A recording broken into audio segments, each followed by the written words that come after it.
हाँ, तो क्रांतिकारी जय भीम साथियों। हम दोबारा पुनः आए हैं नीचे का। अभी अपन ने ऊपर का हिस्सा देखा था महू बाबा साहब की जन्मभूमि के।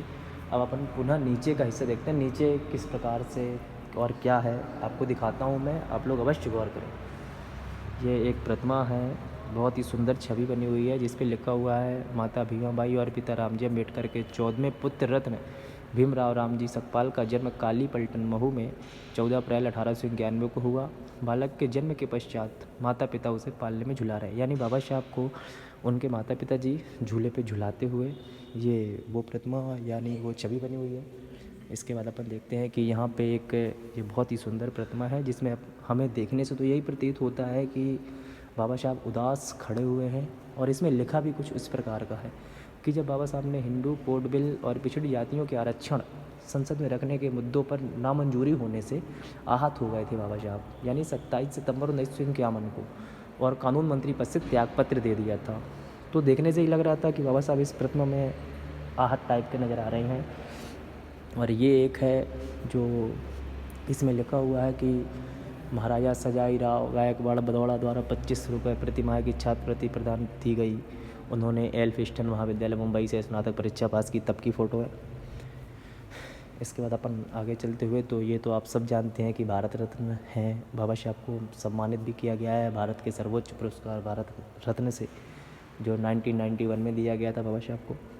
इसके बाद यहाँ देखें तो ये अपने बाबा साहब जी की माता पोश्वरी, माफ़ी चाहता हूँ, बाबा साहब जी और उनकी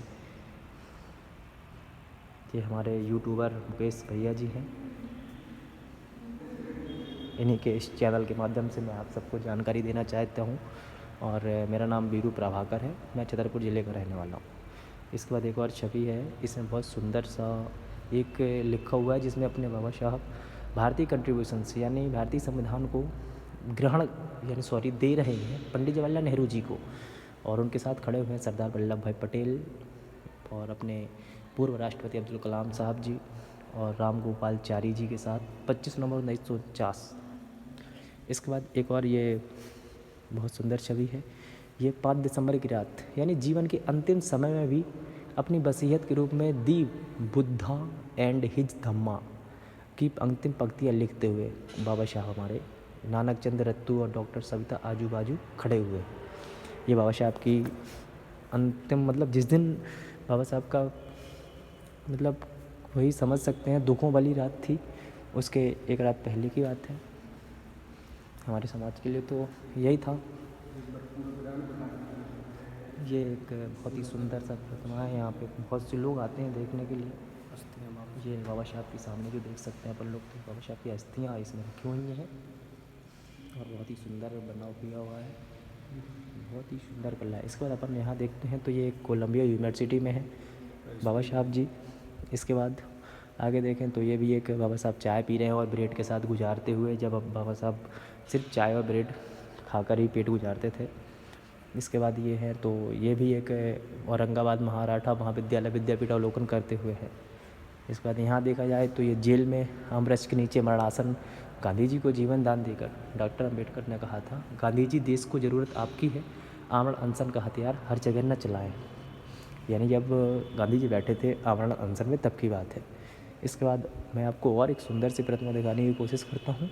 ये नेपाल की राजधानी काठमांडू पर आयोजित चतुर्थ विश्व बौद्ध सम्मेलन में शरीक हुए थे अपने बाबा साहब। इसके बाद ये भी एक बहुत ही सुंदर प्रतिमा है। हिंदी कॉलोनी दादर में स्वयं का निवास गृह बनवाकर उसे राजगृह नाम देकर डॉक्टर अंबेडकर ने अपनी 26,000 पुस्तकों के लिए उसमें जगह बनाई थी, बहुत बड़ी बात है।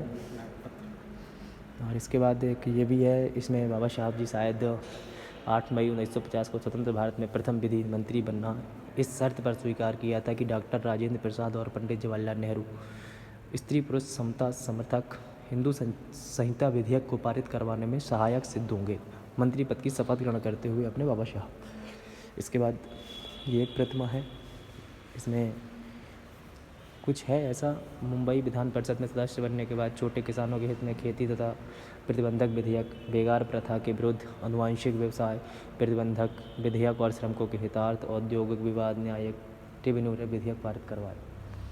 इसके बाद ये मेन गेट है, यहाँ से हम लोग आए थे। और ये बाबा साहब की अस्थियाँ रखी हुई हैं यहाँ पे, बहुत ही अस्थि कलश, उसमें लिखा भी हुआ है, मैं आपको जूम करके दिखा देता हूँ। ये अस्थि कलश यानी बाबा साहब की अस्थि रखी हुई है यहाँ पे, और ये बहुत ही सुंदर सा है,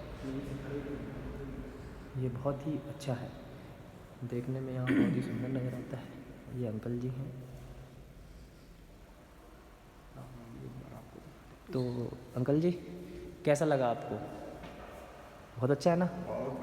बहुत बढ़िया। ये हमारे अंकल जी हैं, और ये भी घूमने आए हुए हैं। आप कहाँ से अंकल जी? नहीं पीरामपुर है। अच्छा, पीथमपुर से अंकल जी आए हुए हैं, और ये भी बाबा साहब जी का जो स्मारक है उसको देखना है, जन्म भूमि को। गाइस जय भीम, जय भारत। मैं नेक्स्ट वीडियो में कुछ और दिखाने की कोशिश करता हूँ।